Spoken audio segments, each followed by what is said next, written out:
América Latina está llena de historias, retos y oportunidades. En Código Latán conectamos las ideas de libertad con la realidad de nuestra región. Cada semana, junto a invitados expertos, exploramos economía, política e historia con ejemplos claros y análisis riguroso, para que cualquier ciudadano pueda entender, cuestionar y actuar.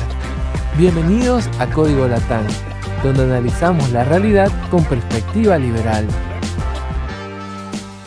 Muy buenas, estimados amigos. Estamos en su programa Código Latán, un programa del Instituto Ecuatoriano de Economía Política y Estudiantes por la Libertad de Ecuador, para comentarles a ustedes, aquellos que se encuentran fuera del país, qué fue lo que sucedió el día domingo en la consulta popular, digamos, a la que llamó el presidente Daniel Noboa en Ecuador. En esta consulta en particular se hacían 4 planteamientos para el pueblo ecuatoriano. En una se preguntaba si queríamos bases extranjeras, militares, para aumentar la cooperación en torno a evitar el narcotráfico, la inseguridad y otros temas. Otra pregunta era la de reducir el número de asambleístas o de diputados, como lo pueden llamar en otros países, en orden a tener un menor gasto por ese lado y en suma tal vez aumentar o mejorar la calidad de nuestros representantes en el Congreso. Luego había una tercera pregunta que indicaba que se suprimía parte de los fondos que se le dan a los partidos políticos. Estos fondos, pues, eran, digamos, los fondos para su mantenimiento entre campañas, pongámoslo en estos términos. Y por último, la pregunta más importante, la que les llamaba la atención a la mayor parte de ecuatorianos, y era la de ir hacia una asamblea constituyente en orden a tener una nueva constitución. Ojo, no era una asamblea constituyente de plenos poderes, no íbamos a poner al país patas arriba, al menos en papeles. Se les preguntaba si querían una constitución diferente a la de Montecristi, la constitución que nos dejó el socialismo en el siglo XXI, y lamentablemente, les anticipo, en todas las preguntas ganó el no. Hoy, en este programa, junto a Jan Rodríguez, como siempre, vamos a analizar qué sucedió este fin de semana, por qué razón el pueblo ecuatoriano dijo lo que dijo, y para ello contamos en especial con Francisco Mendoza. Él es un amigo de la casa, digamos, también lidera un think tank defensor de las ideas de libertad en Ecuador, en la ciudad de Quito, con el cual, digamos, trabajamos en algunos proyectos de forma constante. Y es una persona que hace análisis político y económico en el país, una voz joven, pero madura en términos de reflexión, alguien que está metido ahí donde las papas queman para entender qué mismo pasa en nuestro país. Bueno, pues adelante, Jan, antes de darle el micrófono a nuestro amigo y darles la bienvenida, Francisco, y a ustedes que nos están escuchando y viendo. Exactamente, un saludo para todas las personas que nos siguen, toda nuestra fiel audiencia de Código Latam, que semana a semana están siguiendo los acontecimientos de Latinoamérica, y hoy estamos como hablando desde casa. Hoy sabemos más o menos netamente lo que ocurrió en Ecuador, y para eso va a estar Francisco esclareciendo y charlando sobre lo ocurrido. Y iniciamos de esa forma, Francisco. ¿Qué pasó en Ecuador? Hola, un muy buen día, Jan. José, gracias por la invitación. Espero que se escuche bien y por cualquier tema, pues, interrupción o comentario, estamos abiertos. Ah, pues, ¿qué pasó acá en el Ecuador tras la consulta? Algo que nadie esperaba, que él no haya ganado en absolutamente todas las preguntas de una consulta que hay que decirlo completamente con las letras correctas. Nace de la improvisación y a mí mi abuela me enseñó que lo que empieza bien termina bien. ¿Por qué menciono lo de la improvisación? Porque José lo hablaba de la pregunta 1 sobre bases extranjeras que tiene su origen en una reforma que pasó por la Asamblea, y cuando pasa por la Asamblea y se aprueba, obligatoriamente el gobierno tiene que preguntar a la ciudadanía si es que quiere ratificar esa reforma o no. Entonces, el gobierno se vio ante la aprobación de esa reforma y la consulta y dijo, bueno, ya tengo una pregunta, ahora, ¿qué más hago? ¿Qué más pregunto? Entonces intentó complementar esa consulta, esa pregunta con otras de manera nefasta. no logró poner preguntas sobre la mesa que sean aprobadas, y finalmente lanzó una propuesta de campaña como para disimular esa improvisación y decir que cumplía con las propuestas de campaña, y lanzó la posibilidad de iniciar una asamblea constituyente. ¿Qué sucedió? Hay varios factores por los cuales el no ganó, pero yo ratifico y quiero destacar uno.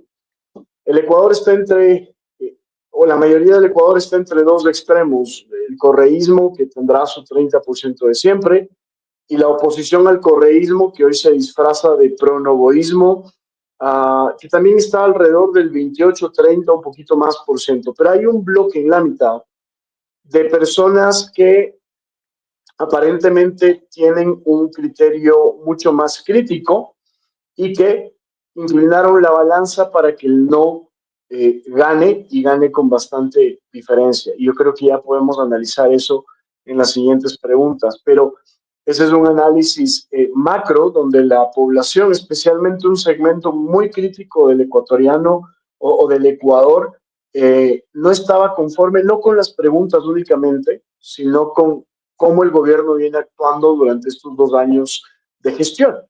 Entonces, ese es el resultado de mucha improvisación, de ver qué sucede y al final del día no plantear propuestas sólidas. Y por eso ganó el no el pasado domingo.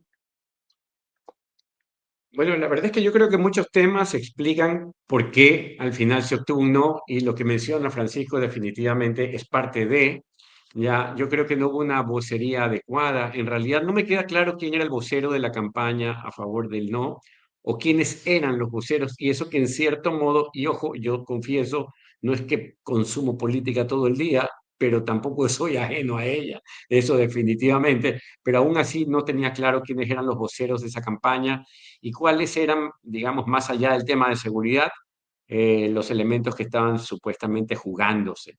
Otro tema que creo yo queda demostrado es que esa comunicación que muchos pensábamos, digamos, era bastante efectiva, al menos para envolver o hacer creer a gran parte de la población de que las cosas le estaban saliendo bien al presidente Noboa, pues resulta ser no del todo adecuada, porque hoy el presidente o el gobierno del presidente Noboa no logró convencer a un porcentaje importante de la población que en el pasado, ojo, votó junto a él. No digo por él, pero junto a él en las elecciones presidenciales de hace pocos meses, en las cuales ganó con alrededor de un 55% de la votación. Ojo, para aquellos que nos están escuchando, ya te doy paso, Jan. Yo creo que el Ecuador, ante todo, amén del no, acaba de perder una oportunidad importante para hacer los cambios que eran necesarios. Desde luego, estos cambios no iban a resolver todos los problemas del país, pero probablemente iban a resultar en algo mejor de lo que ya tenemos, al menos en tanto a lo que se refiere a la Constitución, en este caso en particular.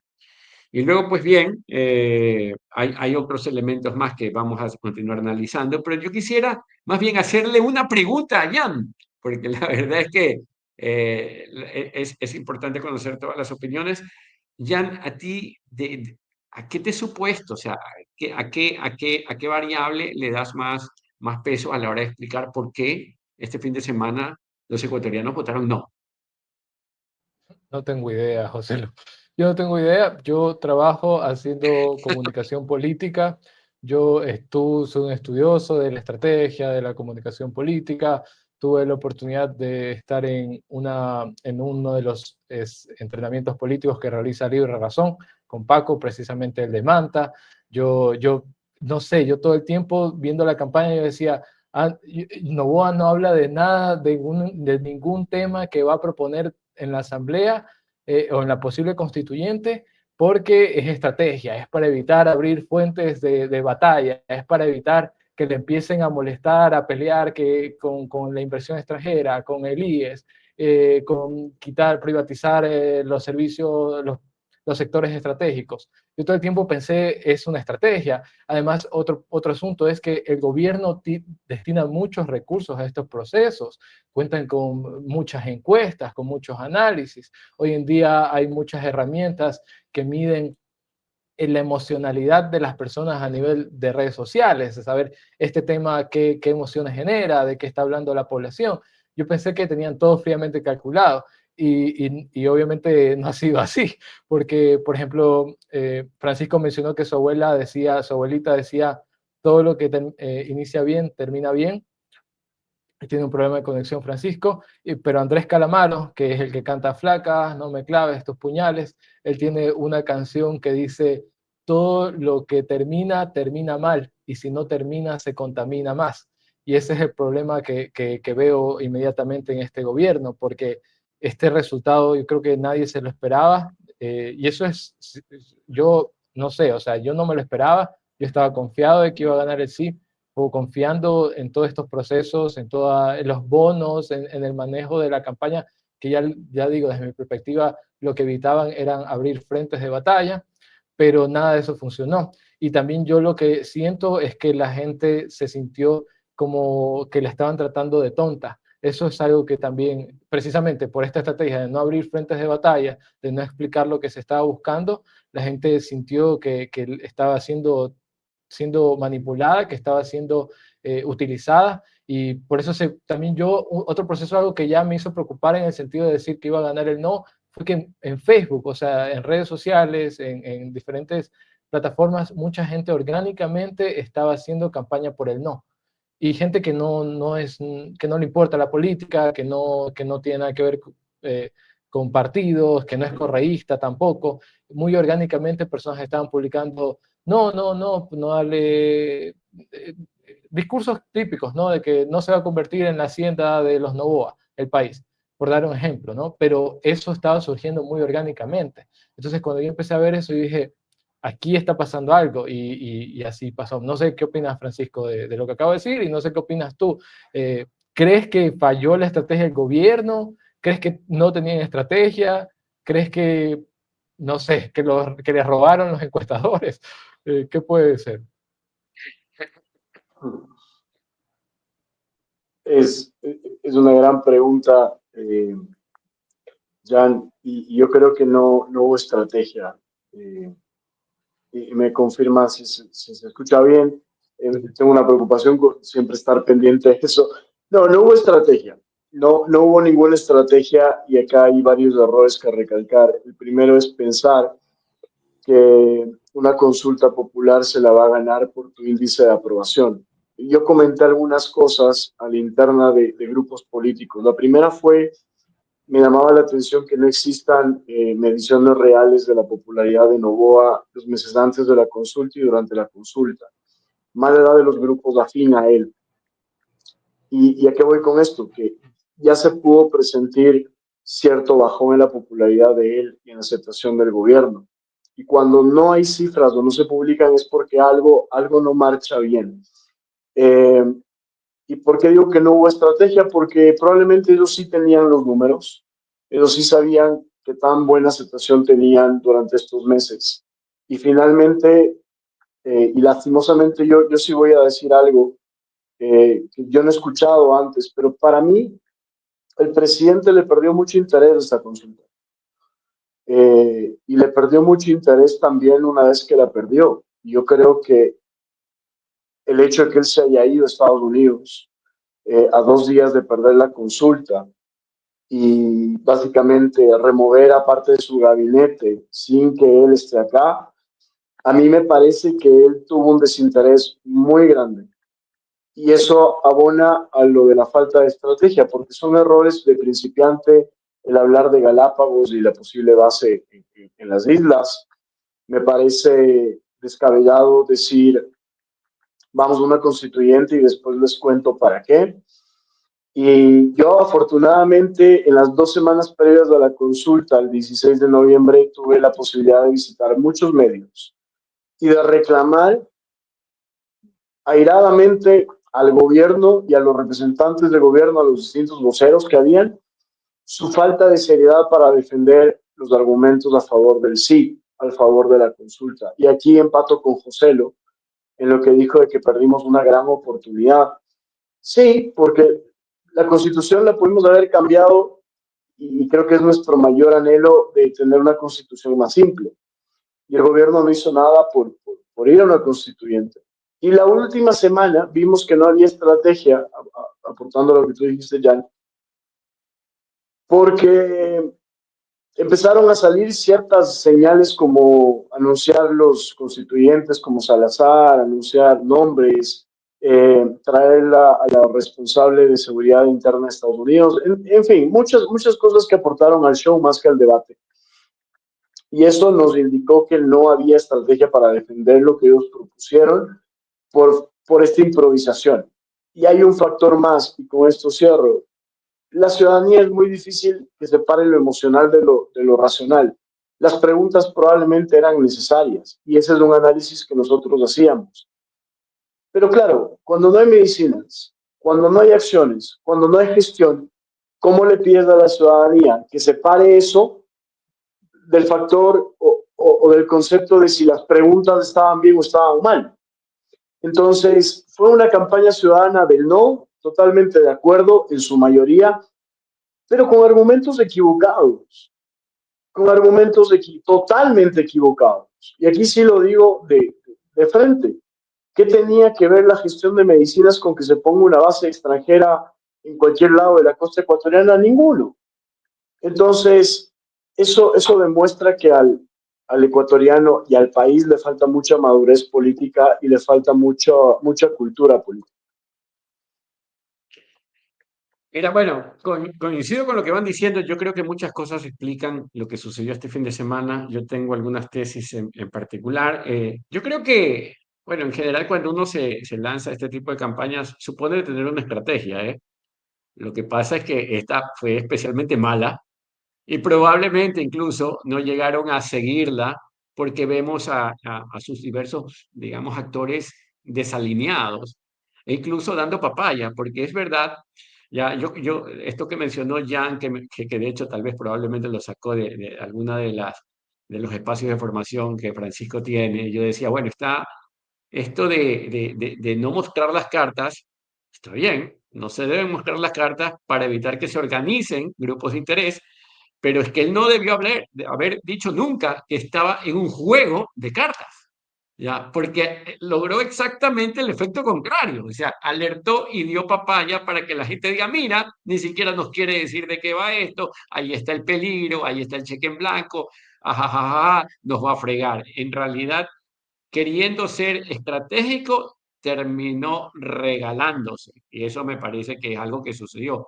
Ahora, por otro lado, mira, te digo, la verdad, el día domingo a las 7 de la noche, yo estaba en mi cuarto, estaba viendo alguna película de Netflix, y en ese momento me acordé, cierto, ¿no? ¿Cómo irá esta cosa? Me imaginaba que los resultados que los resultados eran positivos, que no se iba a ganar con un amplio margen, pero que se iba a ganar.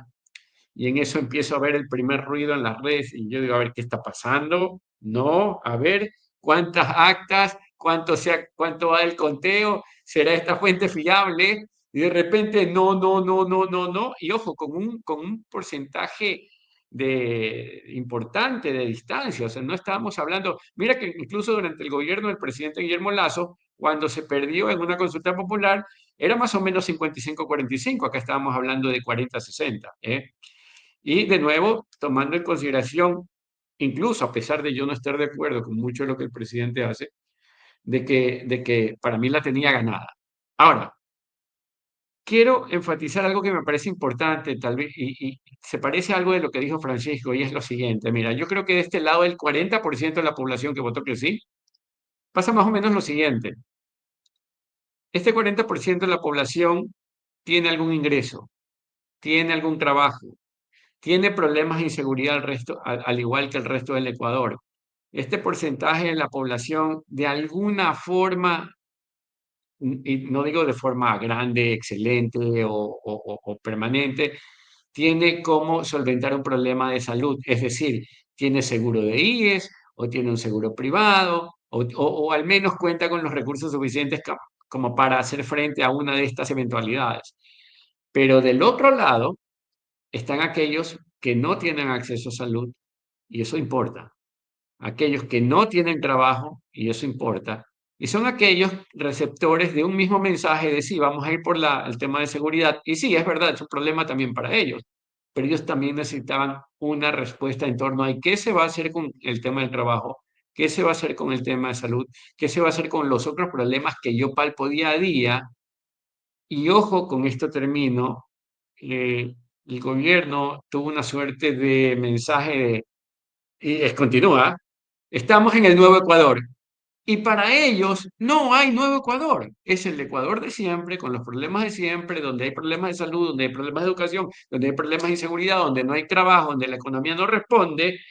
Entonces, claro, ellos no comen el cuento que el otro 40% puede haber comido. Es decir, mira, nos molesta la inseguridad, pero tengo algún ingreso de tal manera que tengo trabajo. Me molesta la inseguridad, pero si pasa algo en temas de salud, no sé, por lo menos tengo hijos, o tal vez tenga seguro privado, o yo qué sé. Pero el resto les molesta la inseguridad, el desempleo, la falta de reactivación económica, los temas de salud, y ellos se dan cuenta de que no estamos ante un nuevo Ecuador. Entonces, cuando les dice que el Ecuador del pasado, ellos deben preguntarse a qué país te refieres, presidente. Entonces, yo creo que lo que el presidente debió haber hecho es indicar que se está haciendo todo lo posible para mejorar la situación del país con las dificultades propias de no contar con recursos, pero que humanamente ellos tenían puesta la camiseta de mejorar al país que les tocó gobernar y no hablarle a esa población que tiene problemas no resueltos de que vivimos en un nuevo Ecuador cuando en realidad no es así.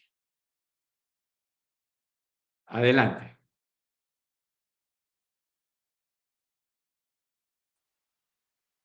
No sé si Jan iba a comentar algo adicional también a todo lo que tú explicabas, José, o si no, yo me quedo con algo que tú dijiste. No sé si Jan, tú ibas a mencionar algo.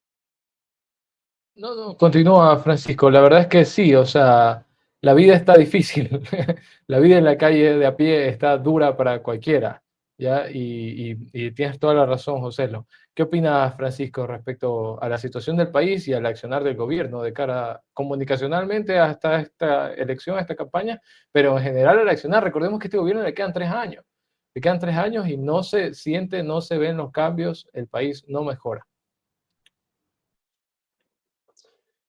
Esa es una verdad grande que comentaba. En el tema de, claro, este 40% quizás tiene algunas condiciones mucho más adecuadas que el resto de la población. Eh,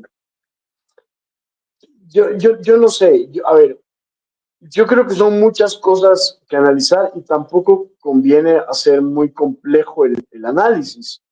Eh, Porque cuando complejizamos esto, cuando vemos tantas aristas, es cuando ya también le perdemos la noción o la relación entre la ciudadanía y la política. Y más bien yo creo que hay que ser simples. Miren, yo creo que no toda la población entiende la bronca que tuvo Noboa con la Corte Constitucional. Eh, yo no creo que muchos ciudadanos entienden el nivel de ineficiencia que se dio con el caso Progen, por ejemplo. O quizás muchos ecuatorianos sí entienden que a pesar de poner 80,000 jóvenes en 3 meses en pasantías a pasar el café, a archivar y darles $400, por eso es algo que al final del día es pan para hoy, hambre para mañana. Entonces, yo creo que algo que se mencionó y es cierto, el gobierno subestimó al electorado y sobre todo el hastío de la gente. El otro día yo conversaba con un grupo de personas que venían de Estados Unidos y les decía, vamos a votar por 10ª ocasión en 6 años. Ya no es cansancio, esto es una especie de angustia en la cual nos encontramos porque votamos y votamos y vamos a las urnas en un ejercicio democrático completamente válido, pero ¿dónde están los resultados? Y aquí viene un problema. Mientras más votamos, más pensamos que los resultados tienen que ser inmediatos, cuando Es completamente lo contrario. Esos resultados toman tiempo.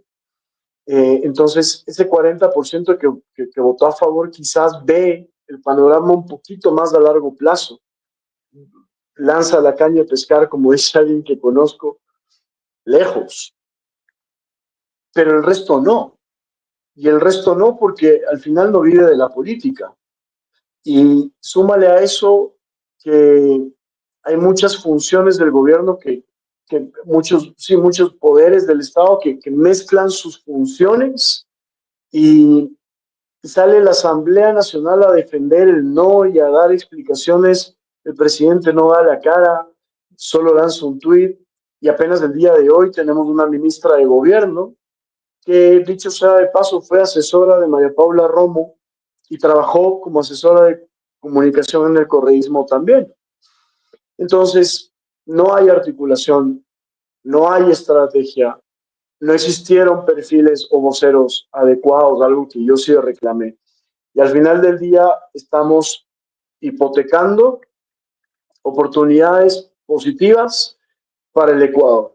Y a mí me da un poco de bronca y frustración porque quizás con el IEP y otras organizaciones más entendíamos que la constituyente pudo haber sido un factor de cambio, pero la irresponsabilidad de los políticos no nos permite proponer cosas en concreto.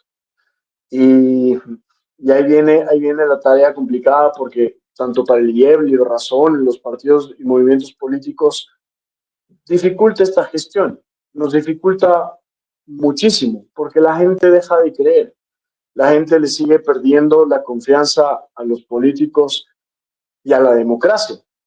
Entonces, lo que vamos a esperar de aquí a 2029 es un líder más autoritario todavía, que haga los cambios que tenga que hacer y que dé los resultados que tenga que dar, o un líder autoritario que ante las negativas del pueblo pues diga, yo me voy contra todas las instituciones.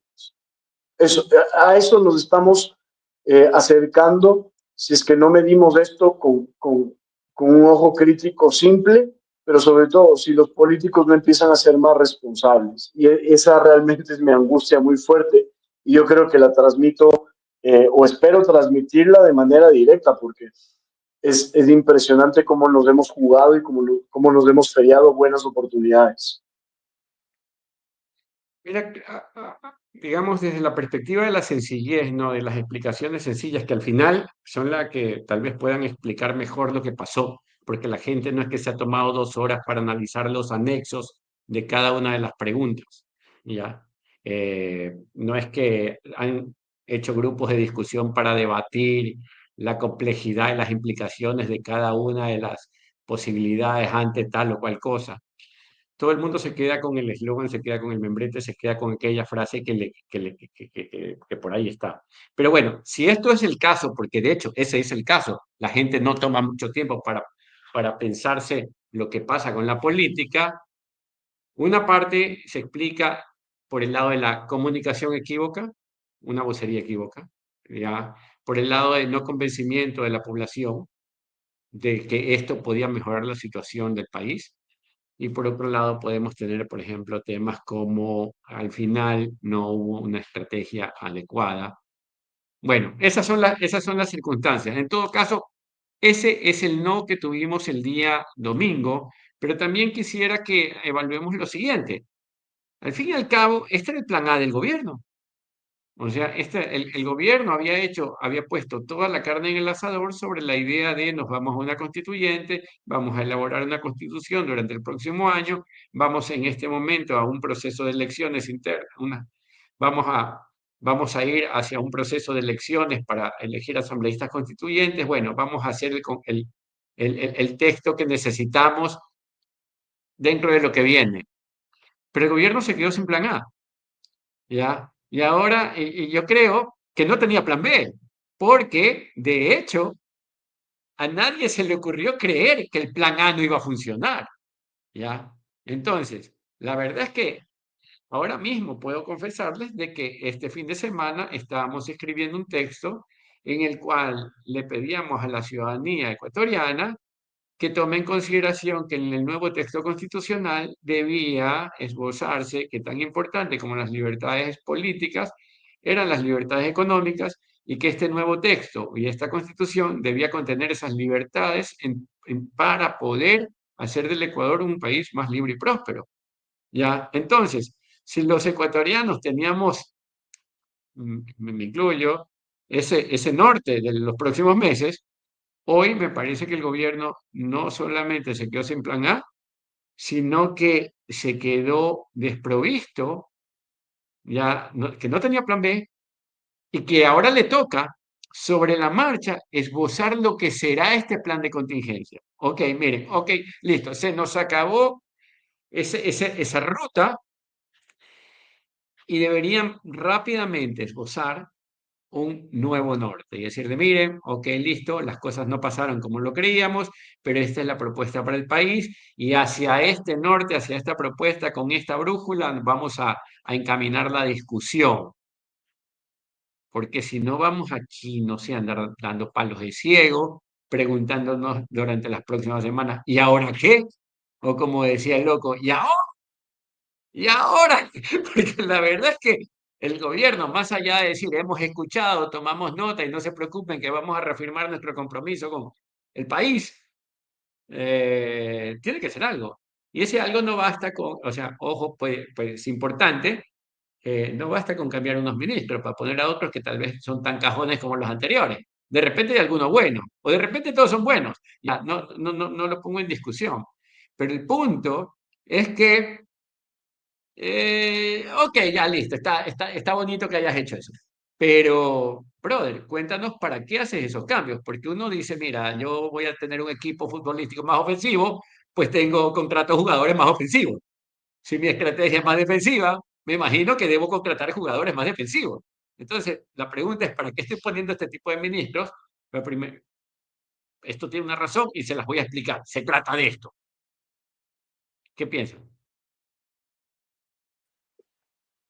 Sabes que es que volvemos al inicio. ¿A qué me refiero con esto? Al tema de la improvisación. Tú mencionaste algo, José, lo que es cierto, era el plan A el que había, eh, y parece que el plan A se derrumbó. Pero ustedes recuerden que cuando gana Noboa la presidencia, él había puesto como propuesta de campaña la constituyente y después su propio ministro de gobierno dijo, no es el momento, tenemos mayoría en asamblea. Y de repente, teniendo mayoría en la asamblea, lanza la constituyente, ¿no es cierto? Sin mucha explicación, con una ministra de gobierno que estaba en el MIES. ¿Y por qué menciono esto? Porque al final esa ministra es la responsable, o ese ministerio responsable de jalar los hilos políticos. Y de repente tú pones en la palestra un plan que era tu plan A de campaña también para refundar el Ecuador y crear el nuevo Ecuador, y de repente se te cae. Y con las consecuencias del caso. Porque, y graben lo que digo, muy probablemente la mayoría en la asamblea se va a fraccionar, ¿sí? Se va a fraccionar muchísimo y quizás ya no tienen mayoría. O les va a costar mucho más mantener esa mayoría, y cuando digo costar, pues será impuestos y demás. Y algo adicional, termina completamente golpeado. El presidente se va del país, por eso les menciono que estos gestos son muy importantes. Y después hace una reestructuración de gabinete que no es una reestructuración, sino son dos nombres nuevos, y después reparte las cartas nuevamente, pero son las mismas cartas y no le presenta nada al país. Entonces la pregunta, y algo adicional, que son señales, yo insisto que son señales. Encarga el Ministerio de Salud las funciones a la vicepresidenta. Y eso es muy grave. Y les voy a comentar por qué. Porque es uno de los ministerios con más presupuesto y de los que está en emergencia. Entonces, ¿qué veo yo? Y yo, ¿qué es lo que yo asumo? Que puertas adentro estamos corriendo en círculos. Y eso me preocupa muchísimo, porque estamos cerrando año. El siguiente año hay que ver cómo nos financiamos y hay muchas interrogantes pero hay una que está dejando de lado el gobierno, que es cómo recupero yo el vínculo con la ciudadanía durante el siguiente año. Y hay algo que mencionaron también que es cierto y es más motivo de mi angustia. Yo siento que ya vamos 6 años de gobierno y todavía nos quedan 3 y medio. El gobierno está enterito, el gobierno está en pañales, sin contar el periodo que completó el anterior. Entonces, ¿a qué voy con todo esto? Que yo creo que el gobierno va a tener que jalar de propuestas o muy disruptivas o de personas con mucha experiencia para que este barco que se llama Ecuador bajo este gobierno llegue a buen puerto. Y yo no quiero ser pesimista porque no es mi, no es mi personalidad, eh, pero veo con mucho realismo lo que viene y al menos a nivel político después de esta derrota, yo lo veo que está entre la espada y la pared y se va a necesitar mucha habilidad para políticamente reconectar con la ciudadanía, escuchar a la ciudadanía y reconectar con grupos que históricamente han sido importantes. Entonces, esa es una tarea durísima. No sé si cuenta con la gente adecuada. José, tú conoces cómo es esto también y, y me levanta muchas preocupaciones. Así que nosotros vamos a seguir casi que semana a semana lo que va a suceder a partir de esta derrota del domingo y ver qué otros caminos tenemos para de una vez por todas sacar al Ecuador adelante y pensar en el Ecuador de los siguientes 15 años, y yo creo que es lo más importante. Jan, Excelente. adelante. Sí, yo soy ecuatoriano, sí señor, y mi tierra es el Ecuador. Y la verdad es que conociendo a la situación ecuatoriana, conociendo cómo son las cosas en nuestro país, la verdad, y conociendo la inestabilidad política que demuestra la falta de liderazgo del gobierno, a mí, ahorita conversando con ustedes, la verdad que ya caigo en cuenta de que es preocupante la situación, de que más allá, obviamente, de que ideológicamente no creemos que tampoco las cosas que hace el gobierno sean demasiado correctas, por decirlo de alguna forma. Hay problemas sociales y también hay que reconocer que el otro lado también juega. En este momento la RC está como fraccionada, está con problemas, pero el movimiento indígena existe, la delincuencia organizada continúa y la falta de accionar de parte del gobierno, la verdad que es para preocuparse y estos errores, errores no forzados, o sea, esto de la situación del ministro de gobierno que mencionó Francisco, seleccionaron a una persona que era apellido Rosero, que era un radiocomunicador quiteño, que tenía una deuda en el IES de $52,000, que no tenía título registrado en el CENESID, que era como un anticorreísta, como una persona que hacía simplemente un programa de radio, y esta persona había sido la encargada para ir al Ministerio de Gobierno. Ayer hubo como un escándalo de que habían ido al Ministerio de Trabajo a tratar de limpiar ese impedimento laboral por tener deuda con el sector público, y hoy ya seleccionan a una ministra apellido Mortillo. Entonces, eso es improvisación pura y dura, y tú no puedes improvisar. O sea, José lo puso el ejemplo del equipo de fútbol. Tú no puedes mandar al arquero a cabecear en los tiros de esquina todo el tiempo, porque si no en un contragolpe te hacen gol, solo lo haces en el último minuto y porque ya no hay de otras opciones. Pero no demuestra un camino, no demuestra una ruta. A mí también me preocupa que es que no sé, o sea, yo constantemente vivo pensando por qué no nací antes y compré Bitcoin para tener dinero para difundir las ideas, para invertir dinero en nuestras propuestas, en nuestro plan político, ideológico de liberalismo, que yo veo que se desperdician oportunidades, porque tenemos un presidente que en el debate de la segunda vuelta de la primera elección con Luisa González dijo que él quería que existan banca extranjera en nuestro país, y hasta el momento de hoy no vemos señales, no lo he vuelto a repetir, no se habla de eso. Y esto es algo que yo, por ejemplo, precisamente esta semana estaba conversando con alguien, le digo, mira, aquí no hay BBVA, no hay Santander, y estamos hablando con personas que no son liberales, y otra persona que estaba dentro de la conversación dice, sí, es verdad, tal empresario a mí me dijo que no le conviene prestar a los bancos aquí en Ecuador porque el interés es muy alto. Es decir, en una conversación yo dejé instalada la idea de que es necesario que en el país exista banca extranjera.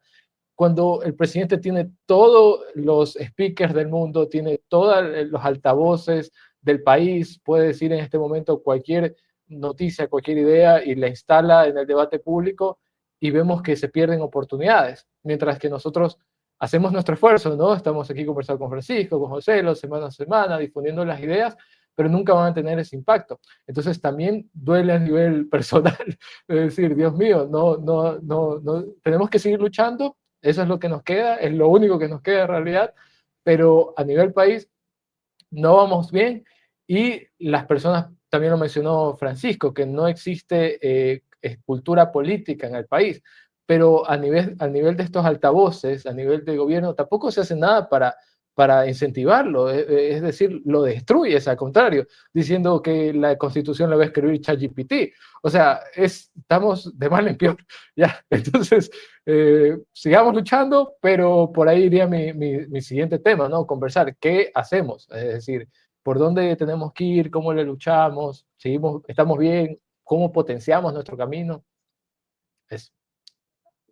Antes de llegar a eso, yo quisiera hablarle al público latinoamericano, ¿no? Para que entienda un poco el contexto de esta conversación. Primero, algunos suponen en América Latina que Daniel Noboa es un presidente o de derecha o promercado o liberal que se ha acercado a Donald Trump, que se ha acercado al presidente Milei, que trata de acercarse a los presidentes, digámoslo así, grosso modo, cogiéndolo con pinzas, entre comillas, de la tendencia que trata de alejarse frente a las cámaras de alguien como Maduro o de las ideas de izquierda o del socialismo del siglo XXI. Pues bueno, esa es una lectura parcial de lo que representa Daniel Noboa, porque en realidad si Daniel Noboa se acerca a un Javier Milei es para tocar algo de la popularidad y del respaldo y de lo que Javier Milei representa en América Latina y las ideas que representa Javier Milei al fin del día. Pero el presidente Noboa, digamos, dista mucho de ser ese tipo de presidente. Ese es un mensaje para los latinoamericanos. O sea, lamentablemente, el presidente Daniel Noboa no termina de comulgar con esas ideas. Ahora, no digo que esté peleado totalmente con ellas, ¿eh? Porque hay algunos que dirán, no, mira, ves empresarios, hijos de empresarios, viven en el mundo de las empresas. Ok, ok, pero si esa es la lectura, pues deberíamos tener un presidente que facilite en este momento hacer negocios en el Ecuador, que vaya y haga cierto conjunto de reformas en orden a que haya más empresas. La verdad es que no ha habido gran cambio, estimados amigos. Ahora, también tengo que reconocer que el presidente ha tenido algunos aciertos. Por ejemplo, días atrás se eliminó el subsidio al diésel en el Ecuador, algo que históricamente no se había eliminado, un subsidio que lleva 50 años distorsionando la economía del país. Lo hizo muy bien y le fue muy bien en ello. Y enhorabuena por el Ecuador. Ha seguido firmando acuerdos comerciales, cosa que ya iniciaron otros gobiernos, en especial el de Guillermo Lasso, y está muy bien que continúe en esa senda.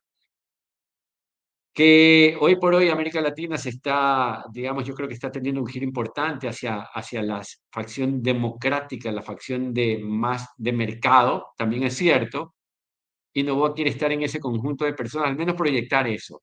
Ok, al menos no está peleado de frente con esas ideas, pero tampoco es lo que ustedes pueden llegar a suponer. Ojo con ese detalle. Sin embargo, y aquí viene tal vez el problema del presidente Noboa, es que a partir de la eliminación del subsidio al gas, al diésel, en la cual le fue muy bien, tal vez se creyó invencible. Dijo, ah, mira, ¿ves? Aquí está, yo los domestiqué, yo los puse en su sitio, aquí lo logramos, vamos, que venimos en racha, y oh sorpresa, se pegó un estrellón bárbaro. Ojo, el primero en perder fue el Ecuador, ¿eh? No lo pierdas de vista, aquel que me está escuchando, ecuatoriano y latinoamericano. El primero que perdió el día domingo fue el Ecuador, porque perdió una oportunidad de cambiar las cosas con todos los desafíos, con todos los temores, con todas las dificultades que traía el proceso de una constituyente. Pero luego, definitivamente, perdió el país. Luego, definitivamente, también perdió el gobierno. Adelante, Francisco. Sí, ahí voy, Joselo, porque lo que ataba o lo ato con lo que dijo Jan, en el qué hacemos ahora. Lo que pasa es que también hay que entender para nuestros amigos de Latinoamérica, tenemos un presidente que es, entre comillas, pragmático, que va a navegar esto sin importar la ideología. Él no va a defender ideas, él va a defender lo que tenga que defender para mantenerse en el poder y salir medianamente aceptado, ¿ya? ¿Qué sucede? Que claro, nosotros, y hablo nosotros quienes estamos presentes acá y muy probablemente nuestros amigos que nos ven, entienden las ventajas de una constituyente para tener un marco regulatorio, unas reglas de juego más simples, cambiar el esquema que teníamos y ganar. Pero en el plano político, y cuando decimos el Ecuador fue el que perdió, yo estoy muy de acuerdo porque perdimos una oportunidad. Y la pregunta siguiente es, bueno, pongámonos en el escenario hipotético que íbamos a una constituyente. ¿Tú te ibas a lanzar, José, lo de constituyente? Jan se iba a lanzar de constituyente. Yo me iba a lanzar. ¿Quiénes iban ahí? Entonces, cuando Jan pregunta qué es lo que tenemos que hacer, ahí es donde yo siempre insisto en que podemos conversar, podemos entrevistarnos todas las veces que sean, y hay que hacerlo, porque ese ejercicio es necesario.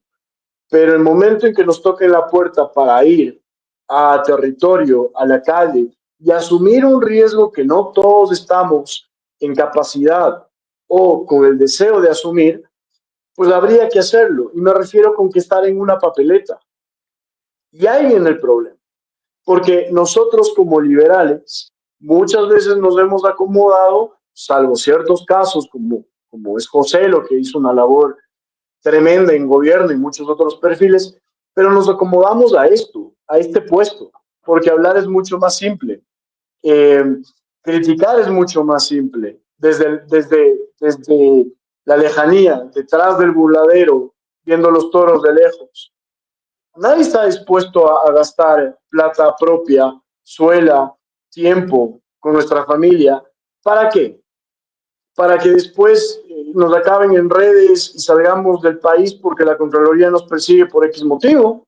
Entonces, aunque suene a desánimo, los jóvenes, al menos, quien debería tomar la batuta, deberían hacer lo que yo te comento ya.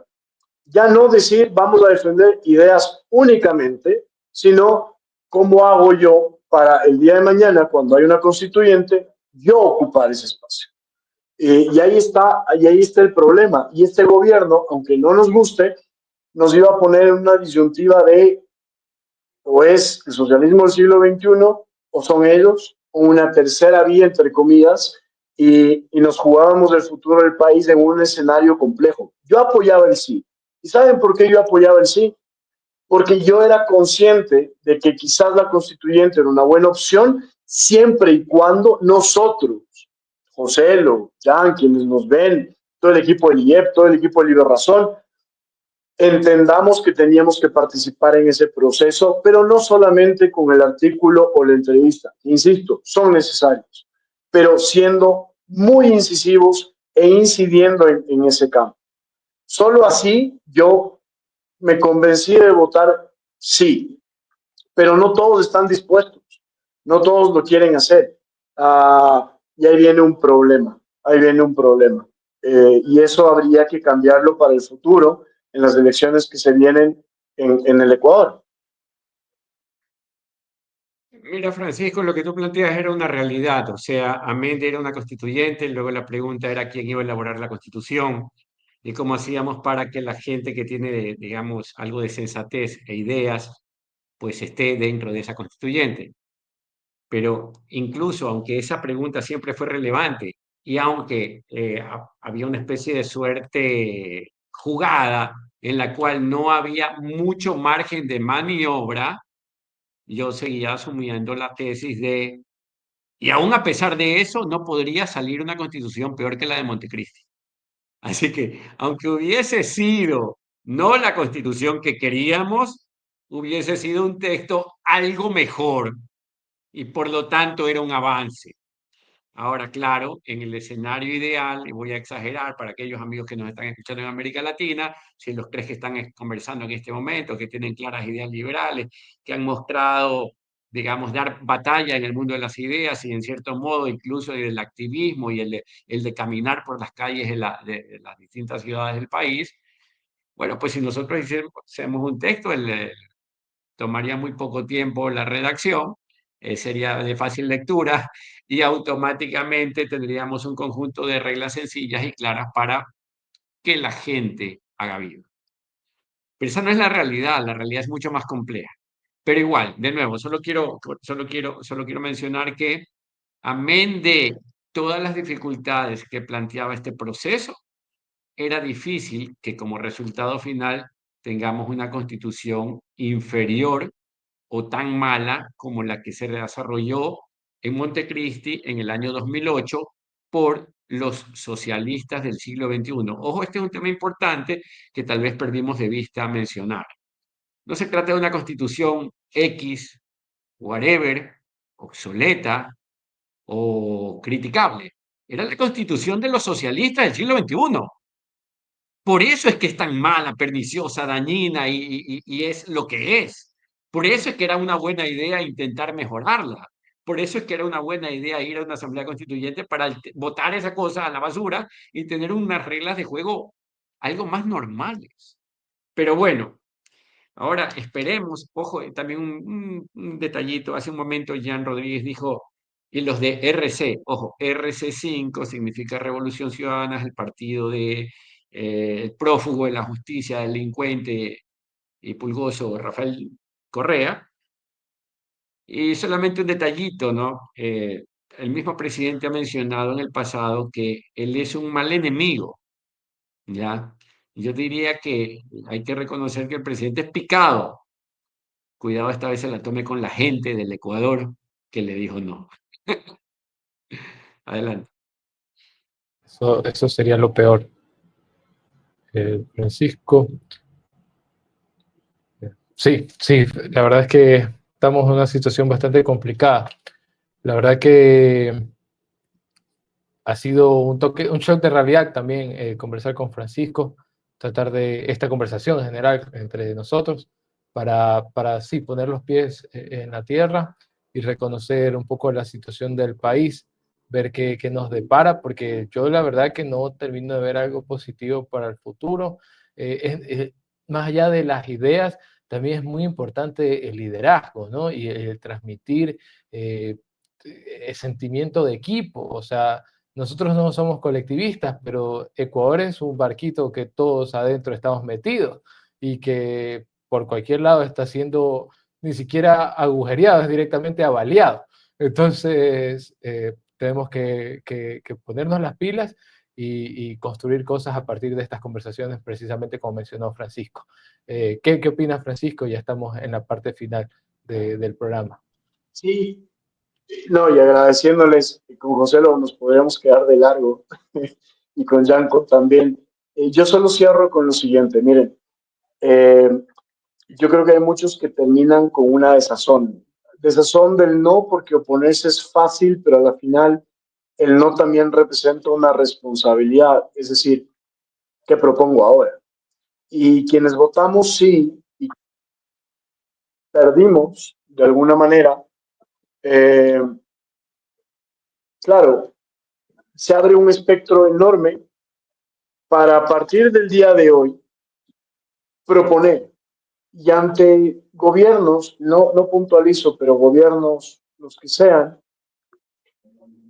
cuando vienen carentes de ideas y de propuestas que entreguen mínimos resultados, nosotros tenemos la ventaja de que las ideas que nosotros defendemos sí dan resultados. ¿Qué nos falta? Probablemente muchos factores para lograr entrar al campo político de manera determinante. Pero se nos abren las puertas para en estos 3 años y medio que quedan de gobierno, ser nosotros los que pongamos sobre la mesa las ideas que hay que debatir y las ideas que hay que implementar. Yo veo eso como una oportunidad. Espero que la aprovechemos, que pensamos que hay que un poco desanimarnos porque no vemos futuro, pues justamente ahora es cuando ese futuro tiene que venir con las ideas nuestras y tenemos que ser muy intensos y sobre todo para trabajarlas y para que el gobierno diga, oye, acá hay buenas ideas, ante la falta de ideas nuestras, eso es lo que hay que hacer. Mira, en esta ocasión particular yo puedo entender por qué alguna gente votó no. ¿Ya? Incluso podría ser que había gente amiga o pensante o a la cual respeto que llegó a votar no y puedo entender sus razones, ¿ya? Y precisamente porque puedo llegar a entenderla, pues, es que comprendo que no llego ni a convencer a aquellos que sí quieren cambios y aquellos que incluso creyendo que una constitución como diferente podía mejorar las cosas, no terminaron de creerle tal vez a quien la proponía o no terminaron de creer que ese era el camino, a pesar de que el Ecuador a gritos necesita cambios. Entonces, bueno, no sé, más tarea para el gobierno, más tarea para todo el mundo. Por otro lado, yo creo que a falta del plan A, ahora el gobierno tiene que decirle al país de qué va un nuevo plan, o por lo menos esbozar parte de lo que va a ser su plan a futuro, de tal manera que no perdamos el tiempo y andemos en una suerte de deriva de, ok, bueno, vamos viendo qué pasa, a ver si tiran un proyectito por ahí en el Congreso, a ver si el presidente se le ocurre alguna otra cosa un domingo por la mañana, veamos qué nos cuenta en el tweet. No, o sea, yo creo que deben sentarse el presidente y su equipo y decir, miren, ecuatorianos, de esto va lo que le proponemos al Ecuador, esperemos que nos apoyen, reconocemos que no todo es como decimos, tomamos nota de lo que dicen y a ese nuevo Ecuador lo vamos a construir juntos. Y digo esto porque me parece, y esta es una crítica que le hago al presidente, que él supone que su gente y él son los únicos, digamos, moralmente autorizados para decir qué es el nuevo Ecuador, quiénes son los buenos y quiénes son los malos. Y presidente, lamentablemente el país no ha cambiado como usted supone. Y sería mucho más adecuado que diga que está haciendo todo lo posible por mejorar al Ecuador y que esto va a tomar tiempo y que es difícil y que lo hagamos juntos, pero que no crea que todo aquel que no está conversando con él o diciéndole que sí todo el tiempo es alguien que está en contra de el futuro del país, porque eso no es cierto. Bueno, un último mensaje, Francisco, un último mensaje, Jan, que ya estamos cerrando el programa. Bueno, si me lo permite, voy primero ya. No, a ver, el mensaje creo que redunda en lo que ya dije antes. Sería muy torpe por parte del gobierno, más allá de su ideología, su tendencia y demás, en no abrirse a las organizaciones sociales, al diálogo, y ya se escuchó por parte del gobierno ir a una reconciliación. ¿Eso significa ceder? Probablemente sí, pero que ceda ante las ideas que aparentemente no las tiene y propuestas que las implemente y se gestione y existan resultados. Miren, nosotros defendemos cosas básicas, ¿no es cierto? Un rol del Estado mínimo, pues en eso se tiene que enfocar ahora este gobierno.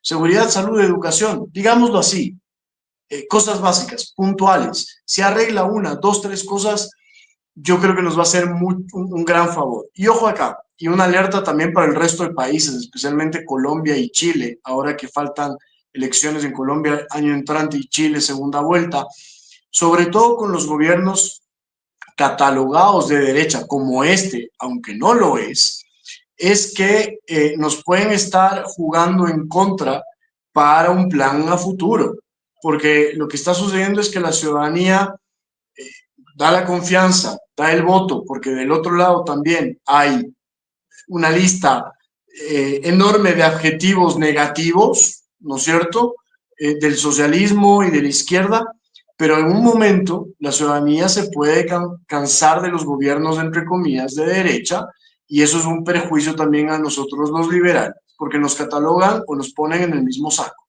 Entonces nosotros también tenemos que exigir a esos gobiernos que se hagan las cosas bien y se mantengan en una línea para poder tener un poquito de continuidad y en algún momento, ojalá, Dios lo quiera, tener un presidente liberal que venga acá a poner la casa en orden y decir las cosas como hay que decirlas. Así que nuestra tarea, yo insisto, es enorme, mucho más ahora. A los jóvenes especialmente que no se desanimen, más bien hay que redoblar la apuesta y que siempre estaremos aquí para darle la pelea a quien sea, siempre y cuando tengamos las ideas de nuestro lado.